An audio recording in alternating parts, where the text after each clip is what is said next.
Thank you everyone for coming today. And thank you everyone in the live stream as well for being part of our grand opening. I know that a lot of you all are overseas, so thank you for taking the time. So today we have someone very special here with us, so let me just give you a very, well, not too quick introduction because this is a legend that we're talking about here. Okay, so thank you all very much for celebrating the grand opening of our self-service dance studio here at Bukit Merah. And we're so thrilled to mark this special occasion with someone who represents the highest level of excellence in dance. It's our honor to welcome a true icon in the ballet world, Chihiro Uchida. Thank you so much. So Chihiro is one of Singapore's most respected and accomplished ballerinas with a career that spans nearly 2 decades on the national level. She trained at the Australian Ballet School in Melbourne after receiving the prestigious Hidemitsu Kusan Scholarship at just 15 years old, a rare achievement in Japan's competitive dance scene. She joined Singapore Dance Theatre, now called Singapore Ballet, in 2005 and quickly rose to become Principal Ballerina, a position he held for 14 years, a remarkable tenure that very few ever achieve. Now, during her 18 years with the company, Chihiro performed almost every major classical ballet role in Singapore's biggest stages, from Aurora in Sleeping Beauty to Giselle, Vaquita, Coquelia, and so much more. Now, her technical excellence, stage presence, and work ethic sets the standard for her dancers across the region. Chihiro not only shaped Singapore's ballet landscape as a performer, she has shaped it as a leader. She was part of the Singapore Ballet Scholars Program for more than 10 years, training and mentoring promising young dancers, and has taught masterclasses across Singapore, Japan, and Southeast Asia. Her commitment to community goes far beyond the spotlight. She has worked with students with special needs through Minds or Movement for the Intellectually Disabled of Singapore, and maintains a passionate advocate for inclusive access to ballet and movement. Today, Chihiro is the artistic director and full-time teacher at Kadence Ballet Academy, which is just in the next block. And she continues to develop the next generation of classical dancers with precision, passion, and professionalism. She also holds certifications as a pre- and postnatal coach and personal trainer, offering a holistic approach to training both dancers and everyday movers. She's been featured in the Straits Times, Theatre Asia, Taobao, and Japan Creative Center, recognized not only for her artistry but for her impact on the broader dance and arts community in Singapore. It is rare to find someone who has given so much to the stage, the studio, the students who follow in her footsteps. We are honored to have her join us tonight as a guest speaker and a shining example of what dedication, discipline, and passion can create. So let's give a big and warm welcome to Chihiro.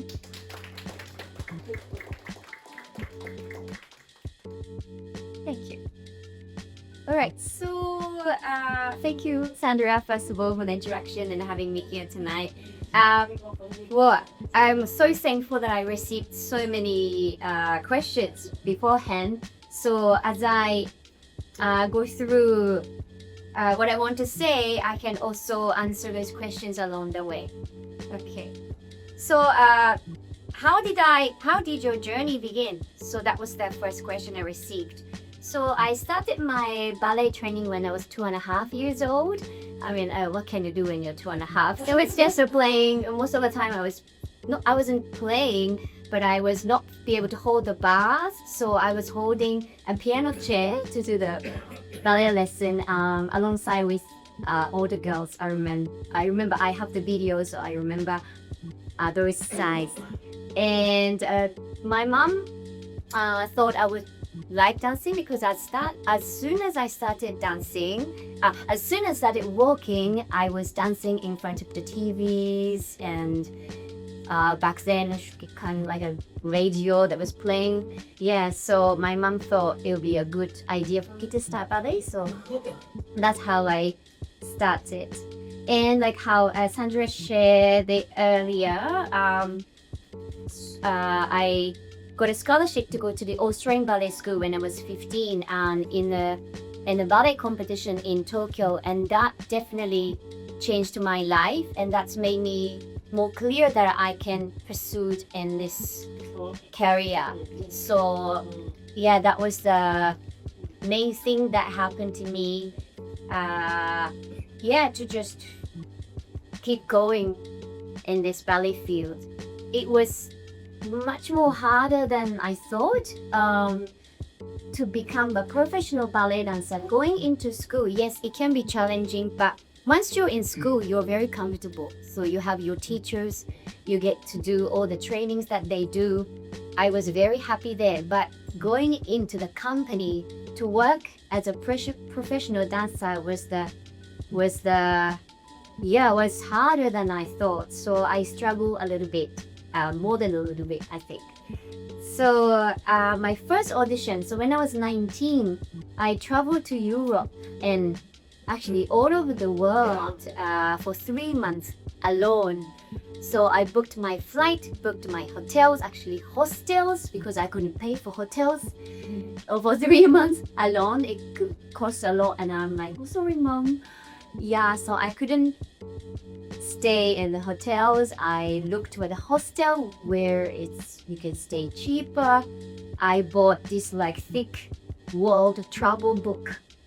Like last time, our phones are useless. Like I couldn't search anything, so I would always go to either internet cafe or I carry this thick book with me to really search about all the countries, the way to transport, how to get there, how to transfer to country. I did it all myself. I don't know how I did that when I was 19. I don't think I can do it now. But I think with the passion for ballet, with the love for ballet, I just really wanted to become a professional dancer. So I think that kept me going, and that made me through all this. So my first audition, but someone asked me to share about my first audition experience. So I went to Denmark, Sweden, Zurich, England, Germany, Monaco, Canada before coming to Singapore. So I traveled all those places alone for 3 months. And the first place I went was Denmark. I took my first audition at Royal Danish Ballet, which is a very, very big, established, famous company in Denmark. And that audition was called open audition. So they have 2 auditions, which is open audition and private audition. So the difference between 2 are open audition is where everybody can come, like anybody who wants to try the audition can come from all over the world. So when I went there for the open audition, I was shocked to see over 200 female dancers around my age lining up doing the registration. And I still remember I was so shocked. I didn't expect that so many dancers there. And what they do is basically we take a ballet class. So there is a teacher, and then I think we were divided into 2 to 3 groups because there were 200 over people. So they divided into 3 to 3 groups, and we take like an hour and a half ballet class. And there is a teacher, there is a director, there is many ballet mistresses, ballet master in the room. While we are taking the ballet lessons, they will walk around, look at you, and then if they think you are not good enough for the company, they just take you out. It's that severe, like very heart-wrenching experience, and I was actually proud to be the last 15 of that group. So most of them couldn't do the whole class because they would take you out. But I was able to do the whole class. I was able to complete the whole class with the last 15 bunch of group. In the end I couldn't get in because they only took one girl out of 200 over people to be the dancer of that company. So that's how hard open audition, actually any audition is is like this. Yes, so that was a very eye-opening experience, and that really, the reality really hit me then. But I still continue to go to all the other countries, like I said, I went to Sweden, Zurich, such and such. But to be the one for the company is very difficult because they might want the dancers who are already experienced, which means like already have experience working with the company. So like me, I was newly graduate from the school. So compared to the experienced dancer, I'm lesser because I don't have the experience as being in the company. So yeah, it really depends on the company who they're looking for. Sometimes the height can be their preference, the body structure, your ability, or it's just sometimes when dancers can get injured anytime. So yeah, it really depends what kind of dancers they're looking for. Sometimes they take some dancers who are good for the replacement of that injured dancer at that moment. So it really depends. So being the one for them is really difficult. So I didn't get anything out of all those places that I went. I talked about open audition. So there is a private audition.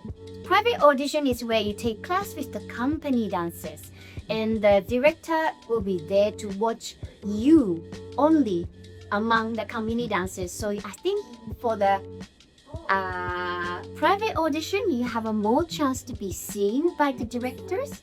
And then I think the situation is much more calmer. I also took some private auditions in England and such, and I felt more welcomed in a way. Company dance is very nice. They come and speak to me.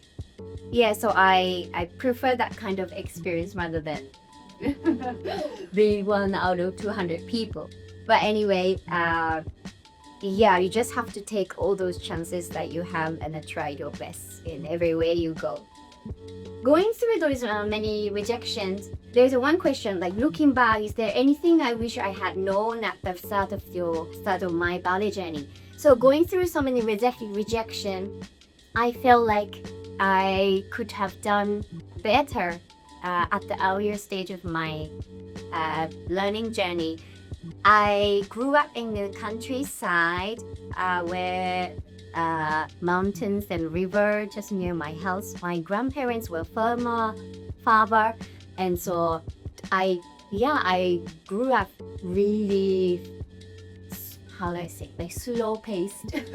Yeah, and so I don't know because of that, but I wasn't greedy. I wasn't greedy at all. I liked ballet. I wanted to dance. I wanted to continue, but I didn't want to practice. I didn't want to push any harder than I was, because I was just happy dancing.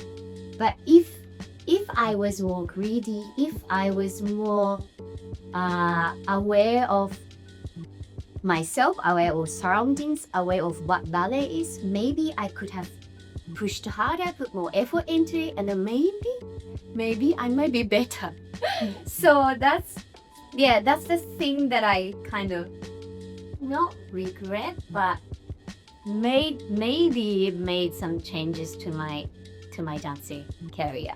But anyway, for example, like my old teacher would be saying, "Okay, Chihiro, you stay behind to practice more." And then I was like, "No, teacher, I'm going home with my friends." Yeah, I was like that. So yeah. Anyway, that was me. I cannot change that anymore. Anyway, in the end, so during the audition, the last destination was Singapore. So I came to Singapore, and Singapore saved me. So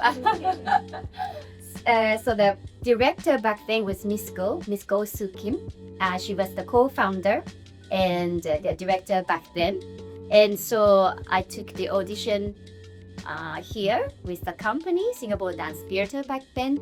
And she accepted me. She gave me a contract. And I'm like, oh, thank you. So all of my 3 months travel was yeah, in the end. Yeah, I was so glad to tell my parents, tell my mom, especially she was the biggest supporter of all my life, that I finally got a job and I can be a professional dancer, and my dream came true.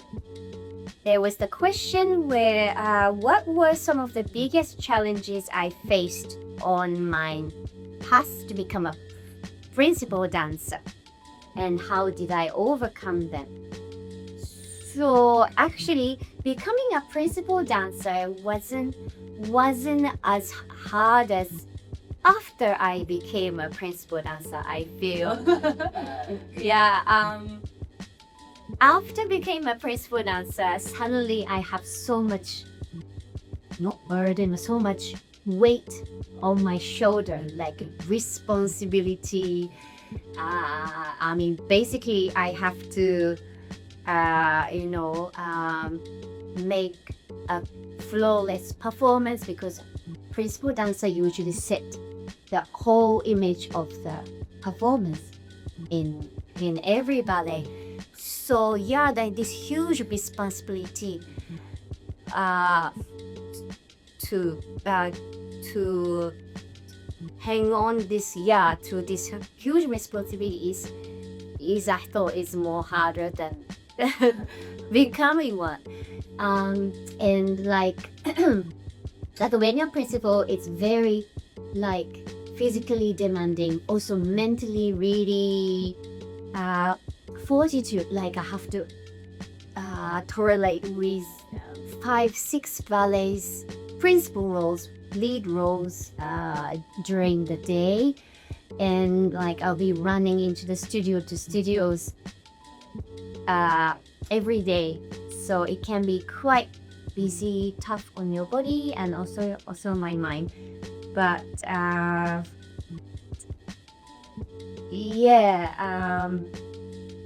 so sometimes it's, how do I say, as much I loved it, now I think of it, I also think, how do I do that? Anyway, I think I've managed over the past 40 years as a principal. And another question was, how did I stay motivated throughout difficult periods such as injuries? So like I said, how I got to pursue this career, it's definitely the passion and the love of ballet got me through all those hard, difficult times. My most severe injury I had, luckily I had not many, and so I kept going for 20 years, which is very lucky. But most severe one was a fracture of my right elbow. I think you can see the scar. So I fell on stage during a dress rehearsal. I slipped, and then I think I wasn't ready to catch myself. So I landed straightly on the floor. I put my hands down, I don't quite remember. So I had to, so it was fractured and dislocated, and everything could happen in this elbow. So I had to take half a year off due to this, because after I had the surgery, I have to be casted for a while, and then after the cast taken off, I just couldn't move my elbow. I'm like, oh, hello brain, can you? I really couldn't move. So it took me like 4 months to really like slowly going through rehabilitation to really stretch to this far now. But as you can tell, much lesser than how I used to be. But I'm really glad that I made it this far. Otherwise, I think I couldn't be able to continue dancing. So I think it's really the passion, and I really wanted to come back. I didn't think of any other way. I'm gonna come back. I believed to myself that I can stretch this I'm gonna come back and dance. So that got me through all the people we have and everything that had happened to me. And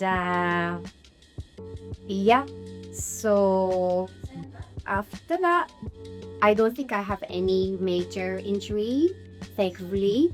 So that kept me going until few years back. Yes.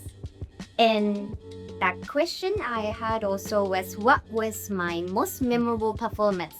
So my most memorable performance is when I first danced a Princess Aurora in the ballet called Sleeping Beauty. And my parents, who are my biggest supporter, used to come twice a year to catch my performances, and which is very nice. And so that time when I did my first Aurora, Princess Aurora, my parents were there.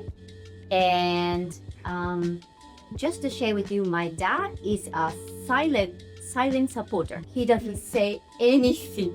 Like since I was young, he wouldn't praise me, he wouldn't give me feedback, he wouldn't give me comments, nothing.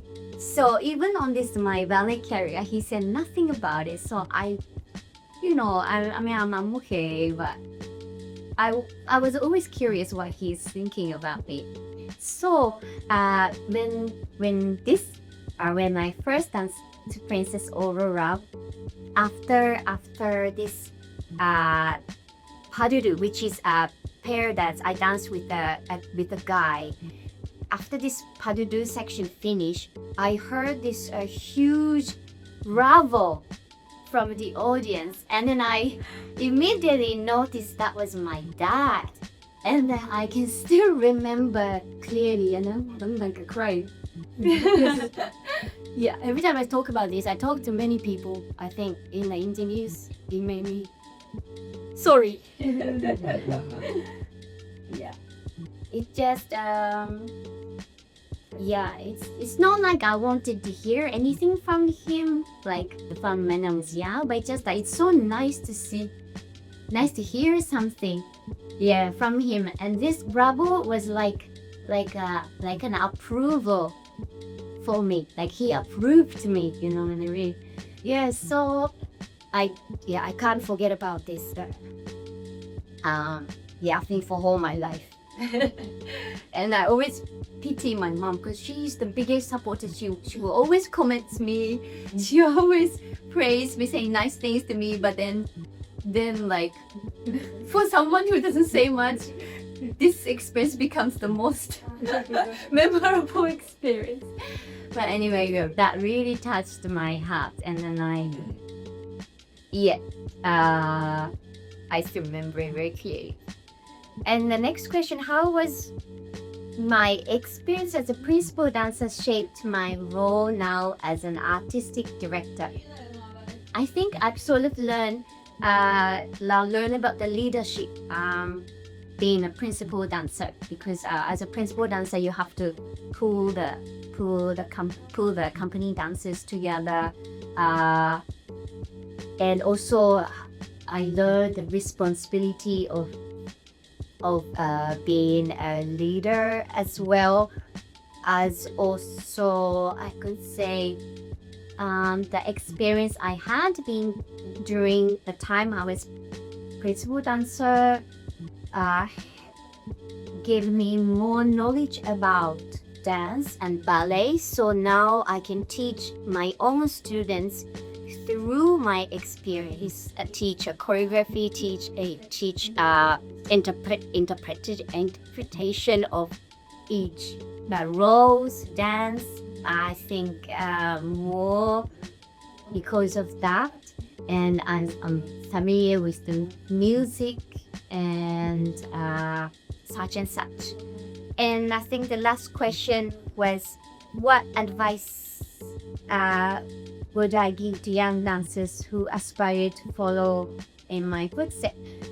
So I would say be greedy, because I wasn't. So I tell my all students, be greedy.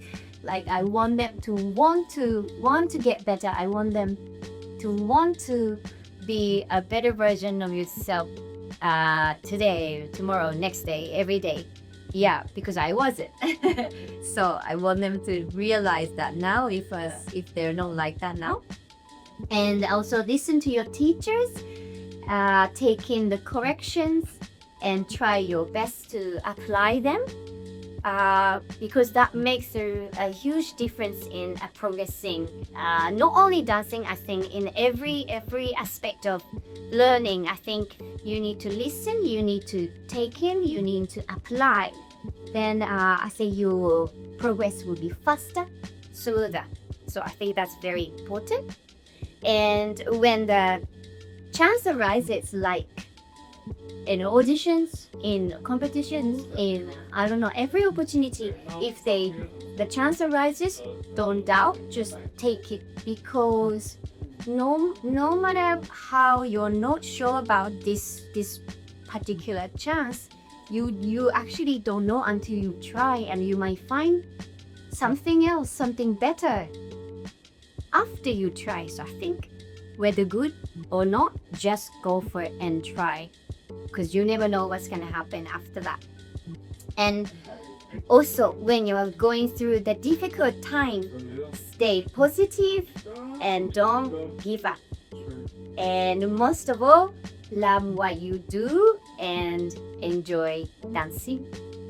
Yes, so that's everything I have for now. And thank you very much.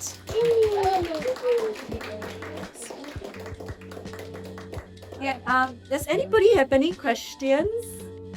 To ask, you can just. Anybody got any questions to ask? You can ask she. Yes. So now I'm a parent, Yes. and so I'm asking for your perspective on when you were a child and looking at your parents. What were some of the things that you think? And I know you said your father was more of a silent supporter, Yeah. but what about from the mom's perspective? Yes. What did she say to you that helped to build your spirit up or to keep you stay positive and motivated to your dance journey? Well, actually, she was never she disagreed with anything. Like when I wanted to try to go fully into ballet, she never refused. She didn't deny. She let me do. Yeah. And also she isn't a ballet mom. She doesn't know anything about ballet. Even till now, she just like to watch it dance. Yes. So she was just there for me. Yeah, and she just let me be. I think that was the best thing for me.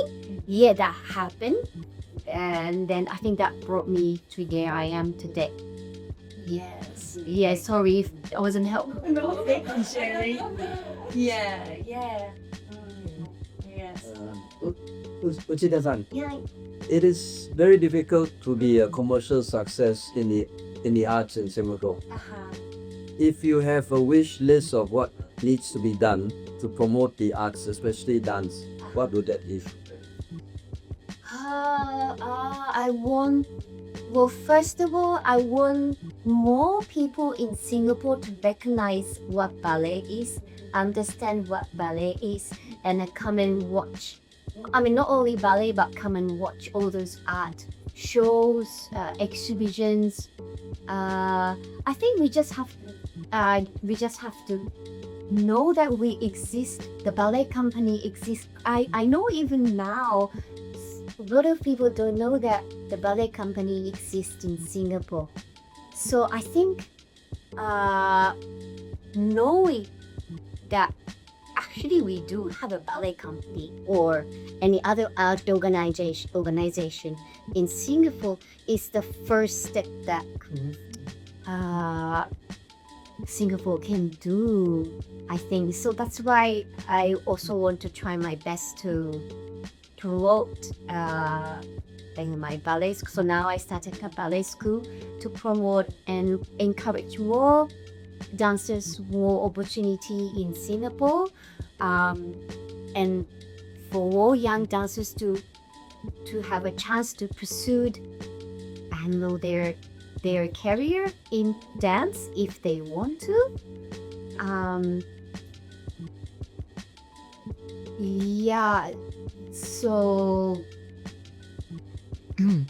that's why last year and then this year I had participated in this free live show where I performed in Esplanade Theatre, and this is just for the public to understand what ballet is like, ballet is about. So then more and more people in Singapore have understanding of what it is.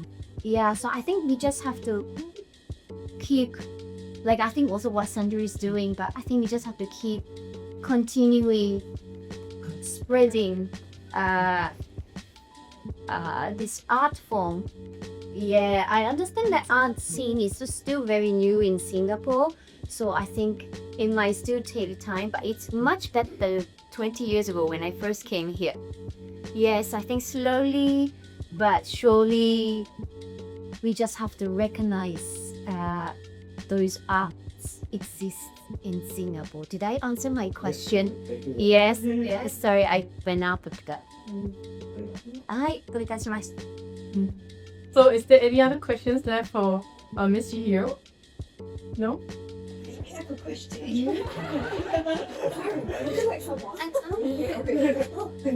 So, I wanted to ask how it was like to dance with your husband. Can I say honestly?